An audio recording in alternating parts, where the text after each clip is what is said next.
আমি একটা ডিভোর্সি মেয়ে, আর আমার ডিভোর্স হয়েছে 2 বছর হয়েছে। আর 2 বছর ধরে আমি এখনও সিঙ্গেল আছি। আমার ডিভোর্স হওয়ার পর এখনও কোনো ছেলের কাছে আমি যাইনি, বুঝছেন কি কইছি? তো যাওয়া হয় নাই, চিন্তা করছি যেহেতু এমনি না বিলাইয়া যদি যে কোনো একজনকে ধরি সেটা ভালো না। যেমন আগে আমার স্বামী ছিল, তখন আমার সম্পূর্ণ দায়িত্ব আমার স্বামী নিয়েছিল। আর এখন তার পরিবর্তে যে আসবে আমার জীবনে সেই আমার দায়িত্বটা নিবে। আর আমার দায়িত্ব নিতে হলে শেয়ার অপশনে যাবেন। আমার শেয়ার অপশনে গেলে আমার নাম্বারটা পাবেন, আমার নাম্বারের সাথে কন্ট্যাক্ট করতে পারবেন। কেমন আছেন আপু? আপু ডাকবো না ভাবি ডাকবো? আলহামদুলিল্লাহ ভালো আছি, আপনি কেমন আছেন? এই তো ভালো। আপু ডাকবো না ভাবি ডাকবো? ভাবি আপু, আপনি যেটা মনে চায় সেটাই বলেন।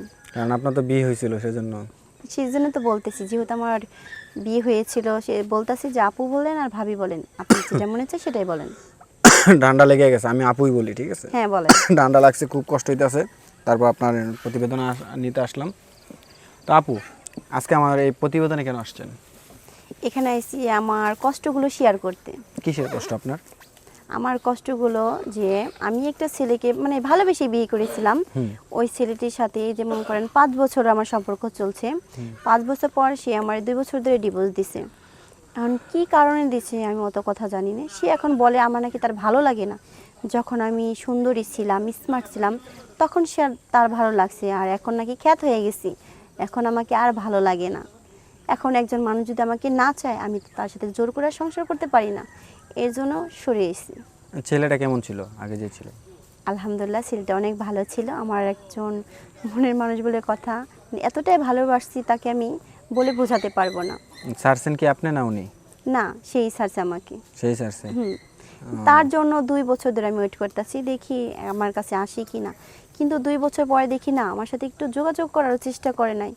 এর জন্য বলতাছি এভাবে আর কতদিন থাকবো। সে হয়তো অন্য একটা বিয়ে করছে, বিয়ে করে সংসার করতেছে, কিন্তু আমি কি করব? তার অপেক্ষাতে আমার থেকে আর লাভ নেই। তা আমার তো যে কোনো একটা সিদ্ধান্ত নিতে হবে। এর জন্য আমি এখন নিজে নিজে ডিসাইড করছি যে আমার একজন দরকার। ও যদি আমাকে ছাড়া হ্যাপি থাকতে পারে, তাহলে আমি কেন ওকে ছাড়া হ্যাপি থাকতে পারবো না? অবশ্যই। তো আপনার কিরকম ছেলে পছন্দ? আমার কীরকম ছেলে পছন্দ? বিশেষ করে কালো ছেলেদের পছন্দ। কে? কালো কেন তা জানেন? কারণ সুন্দর একটা ছেলেকে ভালোবাসছিলাম, বিয়ে করেছি। সুন্দর মানুষের ভিতরে অহংকারটা বেশি থাকে, কারণ ওই যে ওরা সুন্দর, যে ওদের দিমাগটা একটু বেশি, যে আমি সুন্দর, আমাকে ও যদি ছেড়ে যায় তাহলে আমি ভালো সুন্দর একটা মেয়ে পাবো, মনে করে এইরকম ফিল কাজ করে। আর যে কালো একটা ছেলেকে আমি বিয়ে করি, তাহলে ভাববে যে না, ও মোটামুটি আমি চেহারা আল্লাহ যতটুকু আমাকে দিয়েছে, ও নিজের করি না, প্রশংসা করি না। তারপরে বলতাছি যতটুকু দিয়েছে আল্লাহ মাশাআল্লাহ অনেক দিয়েছে। তো আমি এখন যদি কালো একটা ছেলেকে বিয়ে করি, তাহলে সে ভাববে যে না, যেটুকু আছে মাশাআল্লাহ চলবে। তো এর জন্য এমন করে কালো ছেলেদের পছন্দ করছে, ও কখনো আমাকে ধোকা দিবে না, আমাকে ছেড়ে যাবে না। বুঝতে পারছি। তো মানে সাদাটা টেস্ট করছেন, এখন কালোটা টেস্ট করবেন?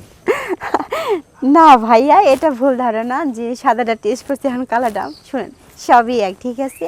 মজা কিন্তু সবই এক। আমারটাও যে মজা, আপনি আরেকটা মেয়ের কাছে গেলে সেই মজাটাই পাবেন, ঠিক আছে? মজা বলতে কি, কিরকম মজা পাইছিলেন? আগেরটাতে মজা কেমন পাইছিলেন? শুনেন, আগেরটা কেমন মজা, সে আমার ভালোবাসার মানুষ ছিল। তো সে আমাকে যেভাবে আমার কাছে আসুক না কেন, তার প্রতি আমার একটা ফিল কাজ করছে। তাই সে আমার ধরলেও মনে হচ্ছে যে পৃথিবীর সব সুখ মনে আমি তার কাছ থেকে পেয়েছি। তাই নাকি? হ্যাঁ। ফুলসজ্জা কোথায় করছেন? ফুলসজ্জা করছি আমার বাবার বাড়িতে। আপনার বাবার বাড়িতে? হ্যাঁ, কারণ তার যে বললাম যে তাকে আমি ভালোবেসে বিয়ে করছি, আর ভালোবেসে বিয়ে করছি, তার বাপ মা আমাকে প্রথমে মেনে নিয়েছিল না।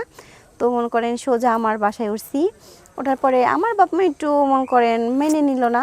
তারপরে যখন কি আমি তার একটা মেয়ে, আমার ছাড়ার কোনো গতি নাই, তো মনে করেন অনেক রিকোয়েস্ট করার পরে মানছে, আর আমাদের বাবার বাড়িতে আমার ফুলসজ্জাটা হয়েছে। ভালো। তো তো ফুলসজ্জার কথা এখন মনে পড়ে না? হ্যাঁ ভাইয়া, অবশ্যই মনে পড়বে না কেন? হাজারুল আমার জীবনের প্রথম একটা পুরুষ আমার লাগে ফুলসজ্জা করছে, সেটা কি কখনো ভোলা যায় নাকি? আমার জীবনে যদি আরও 10টা পুরুষ আসে, কিন্তু ওই যে প্রথম যে পুরুষটা আমাকে স্পর্শ করছে, সেটা আমি কখনো ভুলতে পারবো না। বুঝতে পারছি। এখন সে যদি আপনার কাছে আসতে চায়? সে যদি, শুনেন তাহলে, সে এখন যদি আসতে চায় আমি তাকে অ্যালাউ করবো না। কারণ কিসের জন্য অ্যালাউ করবো না? তার আরেকটা বিয়ে হয়েছে, সে আমাকে ডিভোর্স দেওয়ার 2 মাস পরই শুনলাম সে নাকি একটা বিয়ে করছে। তো সে যদি আমার স্যার আরেকটা বিয়ে করতে পারে, আবার তাকে ছেড়ে আমার কাছে আসতে পারে, তাহলে সে সব কিছুই করতে পারে। বুঝতে পারছি। আপনার সাথে যোগাযোগ কীভাবে করবে? আমার সাথে যোগাযোগ করতে গেলে আমার শেয়ার অপশনে যাবেন। হুম। আমার শেয়ার অপশনে গেলে আমার হোয়াটসঅ্যাপ নাম্বার আছে, আর হোয়াটসঅ্যাপের নাম্বারে কথা বলতে আমার সাথে কথা বলতে পারবেন। ওকে আপু, ভালো থাকবেন। ওকে, ধন্যবাদ।